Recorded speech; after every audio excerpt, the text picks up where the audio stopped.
जय श्री राम। शंखनाद में आपका स्वागत है। लोकसभा चुनाव के बाद हवाई घोड़े पर सवार कांग्रेस अब हरियाणा के नतीजों से जमीन पर आकर गिर गई है। कांग्रेस को उसकी इंडी गठबंधन की पार्टियां ही नहीं बल्कि बाहर की पार्टियां भी जगह दिखाने में जुटी हुई है। कांग्रेस को चारों तरफ से सलाह मिल रही है और अब तो असदुद्दीन ओवैसी, जो ना तो इंडी गठबंधन का हिस्सा है न कभी कांग्रेस के साथ चुनाव लड़ा, अब असदुद्दीन ओवैसी ने भी कांग्रेस को नीचा दिखाने का एक मौका नहीं छोड़ा है और लगे हाथ कांग्रेस को आईना दिखा दिया और सलाह दे डाली। असदुद्दीन ओवैसी ने कह दिया कि कांग्रेस तो बार बार हमें बी टीम कहती है और हरियाणा में क्या हुआ, हरियाणा में तो हम नहीं थे वोट काटने के लिए, तो हरियाणा में कांग्रेस कैसे हार गई। कांग्रेस को ये समझना चाहिए कि सबके साथ मिलकर ही वो भाजपा को हरा सकती है, यानी कि साथ मिलकर सबके साथ की कांग्रेस को जरूरत है। असदुद्दीन ओवैसी ने हरियाणा के चुनाव के बाद भी बयान दिया था, नतीजों के बाद, और अब एक दिन पहले भी असदुद्दीन ओवैसी ने ये बयान दे दिया। वो बार बार कांग्रेस को याद दिला रहे हैं कि कांग्रेस अकेले मुसलमानों का वोट हासिल नहीं कर सकती, उससे दूसरी पार्टियों की और खासकर मुसलमानों का वोट हासिल करने के लिए ओवैसी की पार्टी की एआईएमआईएम की जरूरत है। लेकिन असदुद्दीन ओवैसी ने कांग्रेस को अभी ये सलाह क्यों दी? कांग्रेस तो पहले भी चुनाव हारी थी, लोकसभा का चुनाव पिछली बार हारी, अभी राजस्थान का हारी, मध्य प्रदेश का हारी, गुजरात का चुनाव हारी, तो कांग्रेस को पहले ओवैसी ने सलाह क्यों नहीं दी? दरअसल अभी महाराष्ट्र चुनाव नजदीक है और महाराष्ट्र में कांग्रेस और ओवैसी के बीच में खिचड़ी पक रही है। दोनों के बीच में गठबंधन की चर्चा चल रही है और उस पर असदुद्दीन ओवैसी की पार्टी तो कांग्रेस को प्रस्ताव भी दे चुकी है कि हमें ये 28 सीटें चाहिए। शरद पवार को भी साथ में प्रस्ताव दिया गया है, एमवीए का गठबंधन है इसीलिए, और कांग्रेस ने अभी तक इस पर ना तो नहीं की है, लेकिन अभी तक क्योंकि जवाब ठीक से नहीं दिया है कि 28 पे देंगे, 18 पे देंगे, 8 पर देंगे या फिर गठबंधन नहीं करेंगे। लेकिन कांग्रेस और दोनों के बीच में गठबंधन की चर्चा चल रही है और ओवैसी चाहते हैं कि दोनों के बीच में गठबंधन हो जाए। बाहरी तौर पर वो तल्खी दिखा रहे हैं कि कांग्रेस को आईना दिखा रहे हैं, कांग्रेस को नीचा दिखा रहे हैं, लेकिन अंदरूनी तौर पर जो ओवैसी की महाराष्ट्र में कांग्रेस के नेताओं के साथ बैठकें हो रही हैं, जो वहां पर इम्तियाज जलील, जो एआईएमआईएम की पार्टी वहां पर देख रहे हैं, जो मुंबई चलो की रैली लेकर मुंबई में करीब 12,000 मुसलमानों को लेकर आए थे, धावा बोलने की एक तरह से तैयारी थी, वो इम्तियाज जलील जो है कांग्रेस के साथ गठबंधन पर चर्चा कर रहे हैं। यहाँ पर बैकडोर से ओवैसी, राहुल, इनके बीच में एक गठजोड़ बनाने की बात चल रही है और इसीलिए ओवैसी अब जो है कांग्रेस को बार बार याद दिला रहे हैं कि हमसे गठबंधन कर लो वरना मुस्लिम वोट तुमसे बट जाएंगे। अभी तक कांग्रेस जो है वो ओवैसी को दरकिनार करती आई थी, हमेशा बीजेपी की बी पार्टी बोलती आई थी, चाहे यूपी का चुनाव हो, बिहार का चुनाव हो या तेलंगाना में चुनाव हो, वहां पर कांग्रेस ने हमेशा यही दरकिनार किया कि ओवैसी से गठबंधन नहीं होगा, वो बीजेपी की बी पार्टी है और वो मुसलमानों के वोट काटती है। इसका नतीजा निकलता भी था कई जगह कि ओवैसी को सीटें ही नहीं मिलती थी। बिहार में कुछ सीटें मिली लेकिन यूपी में बिल्कुल खाली, दिल्ली में बिल्कुल खाली।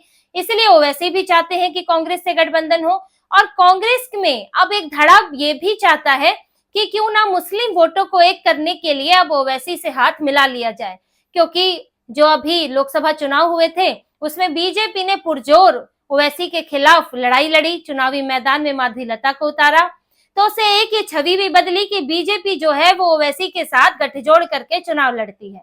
तो अब कांग्रेस को ये लगने लगा है कि जिस तरह से उसका मुस्लिम वोट जगह जगह राज्यों में छिटक जाता है, बंगाल में टीएमसी को मिल जाता है, यूपी में सपा को मिल जाता है, बिहार में राजद को मिल जाता है, दिल्ली में आम आदमी पार्टी को मिल जाता है, तो क्यों ना एक मुस्लिम पार्टी से ही गठबंधन कर लिया जाए ताकि कांग्रेस और ज्यादा मुस्लिम परस्त दिखे और ज्यादा तुष्टीकरण हो सके और ये लगे कि अब मुसलमानों की पैरोकार तो कांग्रेस ही है और कांग्रेस को राष्ट्रीय स्तर पर मुसलमान वोट दे सके। तो कांग्रेस में एक धड़ा इस बात की पैरोकारी कर रहा है कि ओवैसी से महाराष्ट्र में गठबंधन कर लेना चाहिए और इसमें अगर जो थोड़ी देर हो रही है उसको लेकर ओवैसी की बेचैनी भी है और इसीलिए ओवैसी जो है बार बार याद दिला रहे हैं कि गठबंधन कितना जरूरी है। यानी कि जैसे ही ओवैसी से गठबंधन की बात होने लगी, ओवैसी भी अब कांग्रेस पर सवार होने लगे हैं और वो तो चाहते ही हैं कि कांग्रेस के साथ मिलकर अपना आधार बढ़ा लें। लेकिन इस पूरे गठबंधन का, और ये जो अभी कांग्रेस को जगह जगह सलाह मिल रही है, महाराष्ट्र में उद्धव ठाकरे ने भी ये बात कह दी है, अब इसका पूरा असर महाराष्ट्र चुनाव पर पड़ता हुआ दिख रहा है। ये कांग्रेस के हरियाणा के बाद जो स्थिति बनी है उसका असर तो है ही, साथ में अगर वो गठबंधन कर लेती है ओवैसी के साथ तो उसका सीधा असर कांग्रेस के गठबंधनों पर भी पड़ेगा। देखिए, ओवैसी के साथ आने से कोई बहुत हो सकता है हिंदू वोट थोड़ा बहुत असर पड़े कि कांग्रेस जो है अब एक पूरी मुस्लिम पार्टी के साथ आ गई है, लेकिन वैसे ही पहले कांग्रेस जो है मुस्लिम लीग के साथ तो लड़ती ही है केरल में, जो पूरी तरह से सांप्रदायिक पार्टी है। अब यहाँ भी अगर ओवैसी के साथ आ जाएगी तो कांग्रेस की सेहत पर हिंदुओं को लेकर बहुत ज्यादा असर नहीं पड़ेगा, क्योंकि हिंदू भी अभी उस तरह से एकजुट नहीं है कि ओवैसी के साथ आने से कांग्रेस से नफरत ही करने लगे, कांग्रेस को वोट ना दे। कुछ परसेंट 10-20% हो सकता है जो कंसोलिडेट हो जाए, लेकिन कांग्रेस के साथ समस्या ये है, जो कांग्रेस में एक धड़ा इस बात की भी चिंता जता रहा है कि ओवैसी के आने से जो दूसरे गठबंधन दल हैं उनको परेशानी होगी। अब महाराष्ट्र में अघाड़ी की ही बात करें तो उद्धव ठाकरे की बेचैनी इतनी ज्यादा है जब से ओवैसी ने प्रस्ताव भेजा है। ओवैसी ने तो बल्कि उद्धव ठाकरे को प्रस्ताव ही नहीं भेजा है, शरद पवार और कांग्रेस को भेजा है। लेकिन अगर वो अघाड़ी का हिस्सा बनते हैं तो फिर उद्धव ठाकरे उसमें कैसे रह पाएंगे।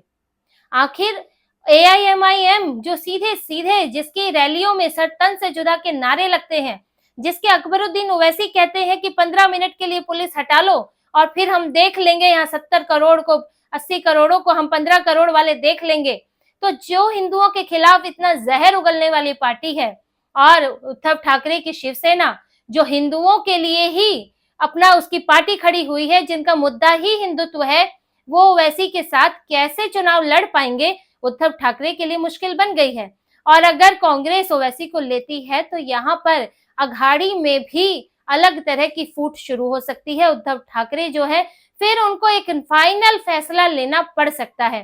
इसी तरह से सपा, राजद, इन पार्टियों को भी दिक्कत हो सकती है, क्योंकि अगर ओवैसी से गठबंधन होना शुरू हो गया, AIMIM तो यूपी में भी चुनाव लड़ती है, कांग्रेस अगर वहां गठबंधन करती है तो इससे सपा के मुस्लिम वोट बैंक को नुकसान होगा, क्योंकि सपा ने कांग्रेस के साथ गठबंधन किया ही क्यों है, ताकि मुस्लिम जो है वो एकजुट हो जाएं, जरा सा भी 1-2-3% मुसलमान वोट भी ना बिखरे।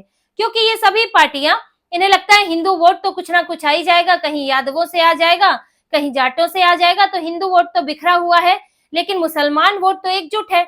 अब या तो वो सपा के पास जाएगा या वो कांग्रेस के पास जाएगा।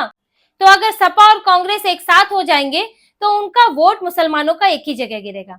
लेकिन अगर AIMIM के साथ जो है समझौता होगा, गठबंधन होगा, तो कल को ओवैसी भी यूपी में अपना आधार बढ़ा पाएंगे। अब जैसे जैसे यूपी में ओवैसी बढ़ेंगे वैसे वैसे सपा की दिक्कत होगी, क्योंकि सपा ने तो गठबंधन नहीं किया है।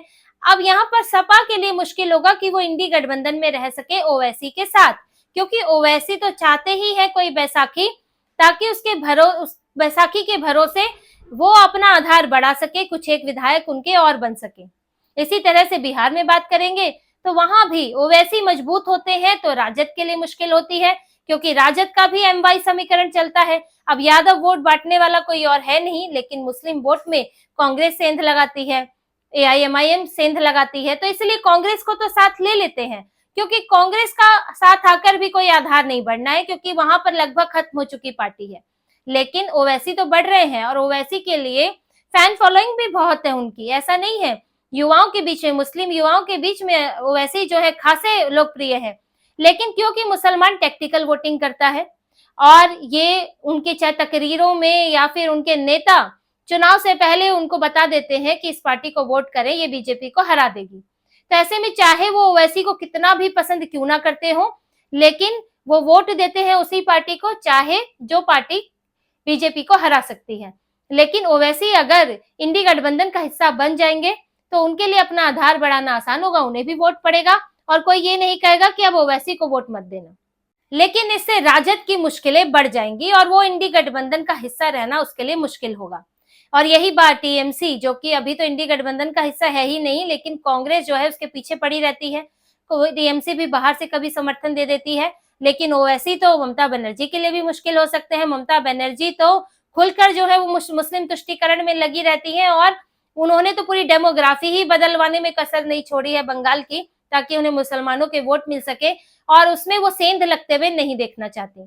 तो कांग्रेस के लिए मुश्किल है कि ओवैसी को लेना, अपने साथ लेना, इसीलिए कांग्रेस में एक धड़ा इसके खिलाफ भी है और वो इस तरह की परेशानियां भी बता रहा है। लेकिन क्योंकि महाराष्ट्र में कांग्रेस किसी तरह जीतना चाहती है, अब कांग्रेस जो है और इंतजार की स्थिति उसकी नहीं रह गई है, क्योंकि लगता है उसे कि लोकसभा में एक बढ़त हासिल की है तो उसको अभी भुना लेना चाहिए, उसका फायदा उठा लेना चाहिए। ऐसे में वो हो सकता है कि ओवैसी से गठबंधन भी कर ले और इस पर विचार चल रहा है, बैकडोर मीटिंग्स चल रही है। कांग्रेस की योजना भी थोड़ी पटरी पर थी ही, लोकसभा में जो बढ़त मिली है उससे कांग्रेस जो है बहुत सातवें आसमान पर थी और ये था कि वो हर जगह बड़ा भाई बनने की कोशिश में थी। झारखंड में भी टसल चल रहा है हेमंत सोरेन के साथ, वहां भी उनके विधायक जो है ये कह रहे हैं कि इस बार तो मुख्यमंत्री कांग्रेस का होगा। कांग्रेस को लेकर वहां पर, मुख्यमंत्री को लेकर वहां पर झगड़ा चल रहा है, महाराष्ट्र में तो चल ही रहा है। तो ऐसे में कांग्रेस जो है हर जगह बड़ा भाई बनना चाह रही थी, लेकिन हरियाणा के नतीजों ने कांग्रेस को ऐसा झटका दिया है कि हर छोटा बड़ा दल अब कांग्रेस के सामने आंखें दिखाने लगा है और कांग्रेस के पास अब जवाब नहीं है। जो कांग्रेस कह रही थी कि उसकी छत्र छाया में सब आगे बढ़ सकते हैं, अब कांग्रेस खुद ही आगे नहीं बढ़ पा रही है। तो ऐसे में हरियाणा के नतीजे कांग्रेस के लिए महाराष्ट्र में बड़ी मुश्किल लेकर आए हैं, जहां पर गठबंधन के दल ही आंखें दिखाने लगे हैं, उद्धव ठाकरे अड़ गए हैं, वहीं पर ओवैसी जैसे जो नेता हैं वो गठबंधन में आने के लिए कांग्रेस के सिर पर सवार है, कांग्रेस को सलाह देने में लगे हैं। तो कांग्रेस बुरी तरह फंसी हुई है। हरियाणा के नतीजों का शौक तो वो बाद में मनाएगी, लेकिन उससे जो चुनौतियां आई हैं महाराष्ट्र में, झारखंड में, दूसरी जगह, कांग्रेस को पहले उन चुनौतियों से निपटना होगा और उसमें अब वो किस किस का साथ लेती है और वो साथ लेने का क्या परिणाम निकलता है, अब ये आने वाला वक्त बताएगा। तो इसी तरह की और खबरें और विश्लेषण आपके लिए लाते रहेंगे। हमसे जुड़े रहिए, सब्सक्राइब कीजिए, कमेंट कीजिए। बहुत बहुत धन्यवाद। जय श्री राम।